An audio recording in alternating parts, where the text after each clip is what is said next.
प्रतिबिंब जनमानसांचे। अहिल्यानगरच्या पोलीस अधीक्षकपदी मुम्मका सुदर्शन सोमनाथ घारगे यांची बदली। राज्यातील पोलीस दलात मोठे फेरबदल करण्यात आले असून गृह विभागाने गुरुवारी 30 एप्रिल रोजी 21 पोलीस अधीक्षकांच्या बदल्यांचे आदेश निर्गमित केले आहेत। यामध्ये गेल्या अनेक दिवसांपासून चर्चेत असलेल्या अहिल्यानगर जिल्ह्याच्या पोलीस अधीक्षक पदाचा देखील समावेश आहे। जिल्ह्याचे विद्यमान पोलीस अधीक्षक सोमनाथ घारगे यांची बदली करण्यात आली असून त्यांच्या जागी आता मुम्मका सुदर्शन यांची नवीन पोलीस अधीक्षक म्हणून नियुक्ती करण्यात आली आहे।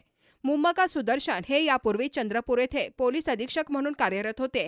तिथून आता त्यांची रवानगी अहिल्यानगर जिल्ह्यात करण्यात आली आहे। अहिल्यानगरचे मावळते पोलीस अधीक्षक सोमनाथ घारगे यांची मुंबई येथे पोलीस महासंचालक कार्यालयात सहाय्यक पोलीस महानिरीक्षक पदी बदली झाली आहे। गेल्या काही काळापासून जिल्ह्याच्या पोलीस अधीक्षक बदलाबाबत प्रशासकीय वर्तुळात मोठी चर्चा सुरू होते। त्या चर्चेला आता पूर्णविराम मिळाला आहे। राज्याच्या गृह विभागाने महाराष्ट्र पोलीस अधिनियमातील तरतुदींनुसार या बदल्या केल्या असून याबाबतचा शासन आदेश संकेतस्थळावर उपलब्ध करण्यात आला आहे। जिल्ह्याचे नूतन पोलीस प्रमुख म्हणून मुम्मका सुदर्शन लवकरच आपला पदभार स्वीकारणार असून त्यांच्या पुढील कामकाजाकडे जिल्ह्याचे लक्ष लागले आहे। नवीन नियुक्तीमुळे जिल्हा पोलीस दलात आता काय बदल होतात हे पाहणे महत्त्वाचे ठरेल।